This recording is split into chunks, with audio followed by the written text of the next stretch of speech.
Hey loves, this is Bobby and I'm here with another video, and this one is for the mid-year book Freakout tag 2020. This is the first time I'm obviously doing this since I've only been on book 2 for a couple months, but this seemed like so much fun and I have just been watching everybody's videos, and I've added so many more videos, so many more books to my TBR because I just love seeing everybody so excited for books. And yes, I wanted to get in on the action. Totally late to the party, but hey, what else is new? First off, my 2020 goals was for the Goodreads challenge was really the only goal I set for myself, and that was to read 20 books within the year. Well, as of today, which is July 6th, I have read a total of 37 books. Obviously, I didn't know that I was going to be quarantined in my house with nothing else to do but read. And then since finding audiobooks, I've kind of gotten even more books in. And yeah, I way surpassed my goal, and I am not slowing down anytime soon. So yes, so I wanted to make myself a second goal for the year, and that is going to be finishing some of the series that I have started over the years. Yes, years plural, because as I've said before, I love to start series, I love to buy entire series, but I don't like to finish said series? That sounds weird. Whatever. I have been doing pretty good already. I read Muse of Nightmares, which is the second in the Strange to Dreamer duology. I finished the Lunar Chronicles with Winter, which was the only one I believe I was missing. I'm still missing one of the, it's like short stories. I believe it's called Stars Above, but I'll get to that one. But yes, I am making my way through. I've been, I believe on my TBR for this, for the month of July for the readathon I'm doing, which is the Popsy Culture readathon, I added quite a few series in there, and then I'm also doing a Tower readathon for the Dark Tower series by Stephen King. We're doing one book a month, and so I'm doing pretty well about finishing these series, so I'm loving it. I'm really enjoying it. I'm really happy with that. So those are my goals so far. So let's get down to the questions. I've got my paper here with the questions on it. So number 1 is the best book that you've read in 2020 so far. This was the easiest one for me to answer because I can't stop talking about this book. I've literally talked about it in every single video, I think, and that is The Merciful Crow by Margaret Owen. I love everything about this book. It has one of the best magic systems, amazing world building, phenomenal characters. The writing is amazing. This is LGBT plus, which is even better because I love that even more, being an LGBT plus member. And like I said, I can't stop talking about this book, and I'm not going to because this one is on this list quite a few times. Just a heads up. Spoiler. The next question is number 2, and that is the best sequel I've read in 2020. This was another one that was hands down easy because I just finished it. It is not released yet. It does not come out until I believe August now. It was originally supposed to come out in July, but it got pushed back with a lot of other books, and that is The Faithless Hawk by Margaret Owen. This is the second book in the Merciful Crow series. Oh, this was such a good book. I can't talk too much about it because, like I said, it's not out. This is an art copy, but I loved everything. I loved it so much, and I can't wait to hear about other people reading it, and hopefully more people get into this series. Number 3 is the newest releases I want to read. I went with 2 different books. Both of them I don't really know too much about them, but I love the covers and I'm excited for them both. The first one is The Glass Hotel by Emily St. John Mandel. I read Station 11 last year. It was a 5-star for me. It was phenomenal. She instantly went on to authors that I need to read everything by. when I found out she was releasing another book. I had to have it. I just recently bought this within the last week or so I haven't had a chance to get into it. I'm hoping to be able to add it to my TBR this month with the second 2 cards that I want to try and do. But yes, I think this has to do with like a Ponzi scheme, and I think this has some kind of fantastical elements in it, but I don't really know. I don't want to know. I just want to read it, and I'm excited. This next one was a gift that I got in one of my book swap groups, and it has to do with Mexican culture, which I absolutely love, and that is Gods of Jade and Shadow by Sylvia Moreno Garcia. This has to do with a girl who comes into contact with some of the Mayan gods. Like I said, I don't really know too much about it. The cover is stunning.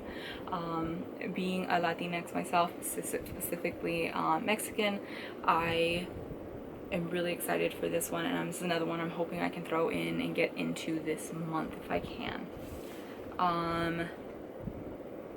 The most anticipated release of the second half of 2020. I went with 2 for this as well. They're both very different. The first one is The Invisible Life of Addie LaRue by V.E. Schwab. This follows the story of a girl who, to save her life, she makes a deal with, I don't know if it's the devil or a demon, but when that happens, there is a consequence to it. There is a stipulation to her becoming immortal, and that is that everyone she meets throughout her entire life instantly forgets her. It just sounds so just different, and I cannot wait to read this. And V. Schwab is one of those, I will read absolutely anything and everything that she writes, but this one just sounds like such a crazy concept, and I cannot wait to see how this story goes. Yes, the second one is, let's see, it's called Ring Shout, and it is by P. Djali Clark. This is a book that takes place during the height of the KKK. This is a paranormal or fantasy historical fiction, I believe. This follows a woman, a black woman who, her and her group of kind of, I don't know if they're fighters or rebels, they are hunting down members of the KKK because within the KKK there are actual demons and they are tasked with killing them. It just sounds fucking badass. I hope it is. As soon as I saw this mentioned, the cover is so damn cool, but I knew I had to pick this up because it just sounds badass and I cannot wait for it. I already have both of these on pre-order, so yes. Number 5 is the biggest disappointment of 2020. This was the easiest one, another easy one for me because I hated every fucking page of it. I hated it with passion. Like, oh god. And it was because it was so anticipated for me because I heard nothing but good things, and like I said, I hated it so much. And that is Serpent and Dove by Shelby Marin. I had a lot of issues with this book. The plot was just kind of wishy-washy in a lot of spots. I did like the magic. That is what got it the 2 stars for me, was the magic system and for the fact that I save 1-star books for DNFs. This was very close to being a 1-star, but I did like the magic system a lot. This follows a character named Louise that goes by Lou. She is a witch, and she ends up having to go into a fake marriage type thing with a witch hunter. The whole reason for her having to marry the witch hunter made no fucking sense, like, at all. Her best friend is a character who is a black woman, but of all the nicknames they could have gone with, they went with Coco for the, like, only black character. Like, what the fuck? Yeah, when I read that, I was like, are you fucking kidding me? Like, her real name is, like, I think Coletta. You could have called her Letty. You could have went with, a slew of different nicknames, but yeah, let's name let's go with Coco for the only black character. Yeah. Oh, there was one other black witch, but she was known as the Ebony Witch. Yeah. I had a lot of issues. There was a lot of racial shit that I just did not like in this. The romance made no sense. There was absolutely no build up for it. It was just, I hate him, I love him all of a sudden for no fucking reason, because the main character, I believe his name is Reed, is gross. Like, he's a terrible person. He had no redeeming qualities at all. Like, throughout the book, he learns nothing. Like, nothing at all. The only reason he doesn't want to kill this specific witch is because he fell in love with her. That's it. Like, he still wants to kill other witches. There was just a lot of issues. I hated this fucking book so much. So much. If you liked it, good for you. I did not. This is my view.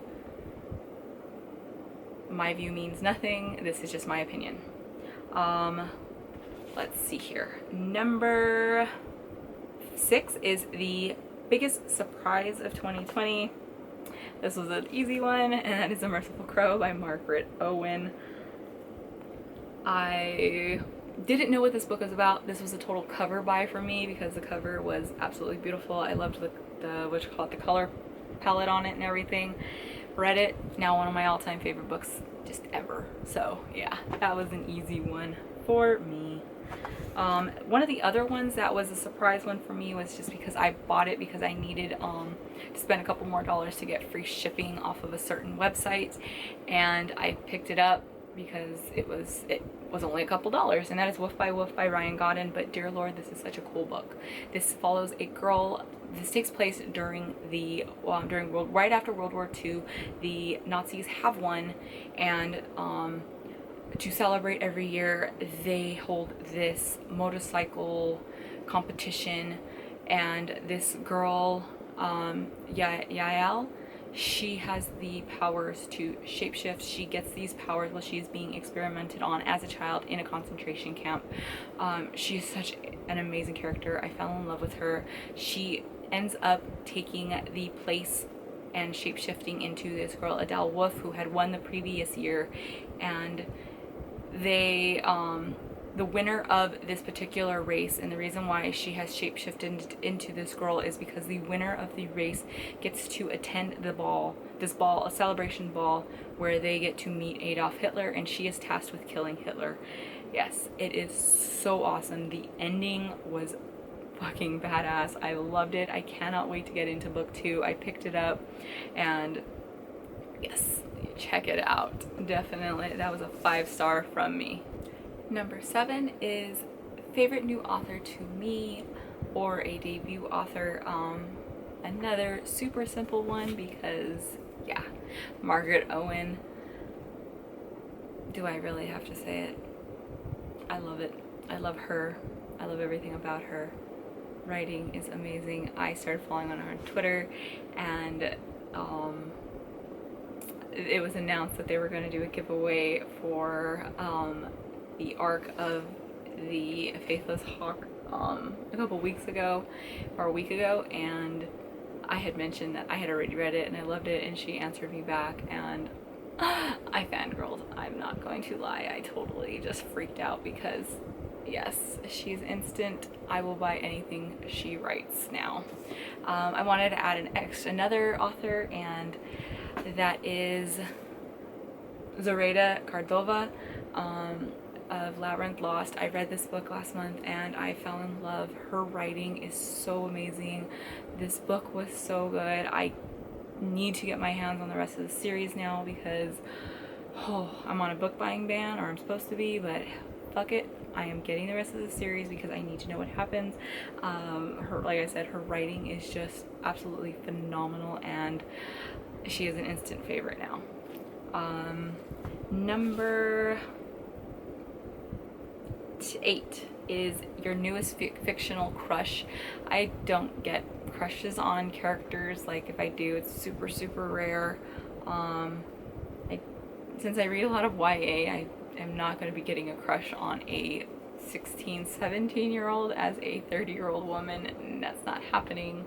But even in general, I just don't get book crushes. It's never really happened. There's a few that I'll absolutely love, but as a crush, I don't know. I can't really say that there was any crushes. Number 9 is your newest favorite character. Can we guess what book I'm going to raise up? The Merciful Crow. The main character, Fi, I absolutely fell in love with her. She is smart, she's witty, she's resourceful, she cares about her family so much, and I could not get enough of her. So yeah, that was an instant. I absolutely adore her. Number 9 is, oh no, number 10 is a book that made you cry. I didn't have any books that have made me cry this year. As I've said before, I'm not a crier. I have cried 3 times in my entire life out of all the books I've ever read. I guess I can kind of say The Faithless Hawk because I cried because I didn't want it to end, but no tears were actually shed. So, cop out. Number 11 is a book that made you happy. I could have had a little hard time thinking about this, but you know what? I'm going with The Lumberjanes. This is a comic book series, and it is amazing. It's fun. It's cute. It is inclusive to pretty much everybody. It's LGBT plus. We have non-binary characters. We have trans character. We have friendship everywhere. This whole thing just centers around friendship and loving each other and accepting yourself. We have multiple lesbian or female-female relationships going on. This breaks down stereotypes. It is just amazing, and I smiled my way through every single volume of this, so yes, definitely check it out. Like I said, I loved it. I cannot wait to read more of it. I caught up to where it was currently at, waiting for the next full volume, since I do not like to read single issue comics because it just leaves me wanting more, so I am waiting for the next volume, but yes, I loved it so much. The next question is number 12, and this is the most beautiful book you have bought in this year. I have bought in some very beautiful books because I am a cover whore. I will not lie, I will buy books just because I like the cover. It's happened a lot. A lot. Most of my books I buy because I like the cover. They're pretty. But these two really stuck out for me. This one I had been trying to get my hands on for a long time, but it was always really expensive, and I will not pay more than like 60 bucks for a book, because especially for one book, because that's just it's a little too, it hurts because I could use that money for something else. But this book usually goes for $100 or so, and I don't know what made me go onto Amazon, and I saw it on sale for someone that was reselling it because it is a used copy for like 25-30 bucks I paid, and I nearly screamed because yes, I have been dying for this edition, because I have other Barnes & Noble, the leather bound collections. I just love the covers, and I think they're beautiful, and that is the Stephen King collection. This has Carrie, Salem's Lot, and The Shining all within it. It's got the beautiful what you call it, sprayed edges. It's got a cool back. It's just awesome. I wanted this. I was dying for it. I am going to make room on my Stephen King shelf right there for it. I gotta kind of rearrange because I just want this front and center because it's awesome and I love it. Look at that. I freaked out when I managed to get it, and especially for that price. This next one I actually just bought recently, and I had been wanting it, and I couldn't find it really kind of cheaper anywhere, but that is the illustrated special edition. I believe this is the anniversary edition of The Princess Bride by S. Morgenstern's. If you haven't read or heard of The Princess Bride, then what the hell have you been doing with your life? Because this is amazing. This is hands down the best book to screen adaptation ever made. I will fight a person on that. This one is just really beautiful. It's got the shiny cover with, like, it looks all gilded. The side is beautiful. It's got, I usually hate decked edges, but in this kind of format for something like this, yes, I'm all for it. The pages are like a parchment, and then it has illustrations in it, which are gorgeous. let's just open. Oh, here. Look at, oh, I love it. I'm so happy to have this. This is one of my favorite books. I love fairy tales, and this is just, like I said, if you haven't read this, do it. You will thank me because it's so much fun. If you haven't watched the movie, it is on Disney Plus. Go watch it. Go watch it right now because it's amazing and it's fun, and you'll laugh, you'll cry, you'll quote this book for the rest of your life, you'll quote the movie. It is so much fun. Like I said, I got so excited when I managed to get it on sale. The final question, which is question number 13, is what books do I need to read by the end of the year? I picked quite a few of them because there's, especially now with the audiobooks, I know that I can fit in more books, so I really want to get to these. This first one is on its third readathon TBR. It keeps bouncing, but I still haven't finished it, and that is Nevernight by Jay Kristoff. I've talked about this book, so I won't get into it again. I struggled with the first 50 pages. I'm going to finish it. This one is, I'm finishing this month if I have to tie myself down and not be allowed to do anything unless I finish this, because I need to and I want to, and I know as soon as I finish this it'll be a 5-star for me. It's just I've struggled so hard with it. But yes, that is the number one top I need to frickin' read book. The next one is for the series, the Dark Tower series by Stephen King. I am just finished the second book. I am doing a readathon for this, which is the Tower Readathon hosted by Shakar over on Twitter.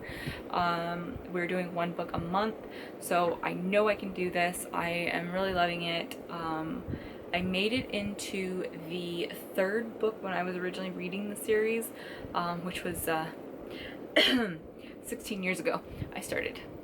Yeah, so I am determined. I read the first book, did the audiobook for the second one, and I'm hoping to get the audiobook for the third one. But yes, one book a month, I know I can do it, and I'm already caught up. I'm on track, and I cannot wait to finish the series because I've always wanted to know what happened. This next one is a series that I started when it first came out. There was issues with the second one when it was going to come out, and it just never, next thing I knew, the third book was already released and they were talking about a fourth one, and then I didn't like the covers, so I didn't buy them, and then I saw these covers and I had to have them, and that is the Diviner series by Libba Bray. This was a 5-star book for me. This is one of my favorite books. I loved it so much, but after I had finished it, there was like this huge gap before the second book because there was all kinds of issues going on with it. It finally came out. I bought it, didn't like the cover, but I bought it and just never got into it. And next thing I knew, they were already talking about a fourth book was coming out. So I kind of just waited, and I didn't like any of the covers, and then I found these covers, which I think these are the Australian edition. I'm not sure, but I really, really liked the covers for these because they're simple but really cool. And obviously you can tell they're catching every single bit of light. But yes, I finally have the full series. I plan on diving in. I want to finish the series before the end of the year. This is one of my, besides the Dark Tower series, this is the number one series I want to finish. Next is a book that is on my TBR for this month, and I will be reading it. I'm just waiting for my library hold for the audiobook on it. I've always wanted to read this author, and that is Elantris by Brandon Sanderson. I've always wanted to get into his work. I didn't know if I was going to read this one or the first book in the Mistborn series, but I ended up going with this one because I think all his books tie together in at least universe-wise, but not like characters or anything. I'm not 100% sure, but I'm excited for this one. I want to try and get through at least 2 or 3 of his books. I have the whole Mistborn series, so I'm hoping I can get into all of that.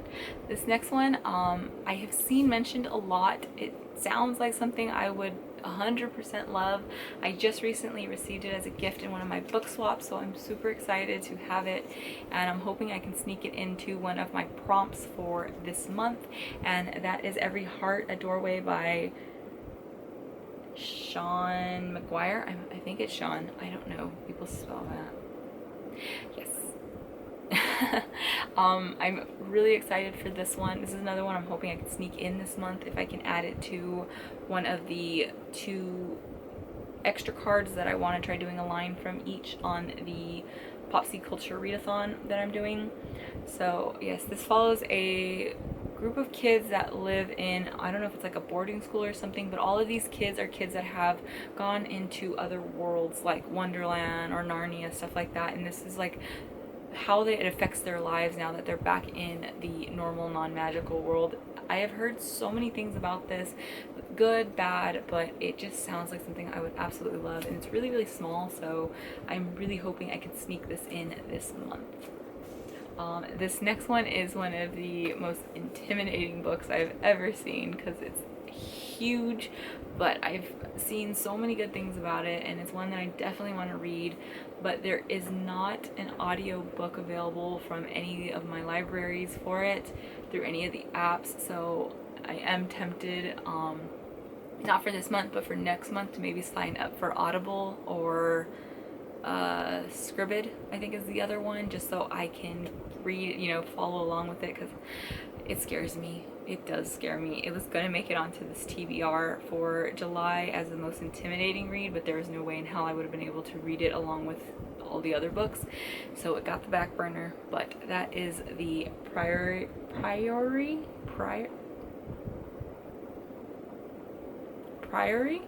I'm sticking with that, of the Orange Tree by Samantha Shannon. This is the paperback version. It is huge and it terrifies me, but I want to read it. It has to do with dragons, and I've always liked dragons, and the cover is beautiful, and I want to be able to read something this huge. Like, paperback version can knock a person out.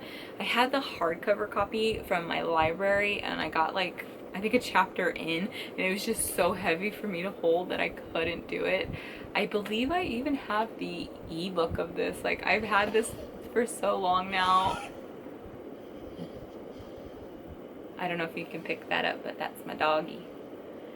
My baby's having a dream and she's making noise. Back on track. So yeah, I have, I believe, the ebook of this. I wanted a physical copy, but yeah, it's just, how many pages is this damn thing? 830 pages. So yeah, it terrifies me, but I do want to read it. I'm really hoping to get the audio book for it. So yeah, that is my mid-year book Freakout tag. I had so much fun doing this. I really definitely want to try doing some more tags, even though I've never been tagged. I want to do these. They're fun, and I love talking about all these books, and it's reminding me of what I've read and what I want to read. So thank you guys so much for tuning in. Don't forget to subscribe. Link me down to your videos. I love watching these Freakout tag videos. I've been having so much fun watching everybody's. And what are some of your most anticipated books this year that you want to get to? So thanks again. Don't forget to subscribe, and happy reading. Bye.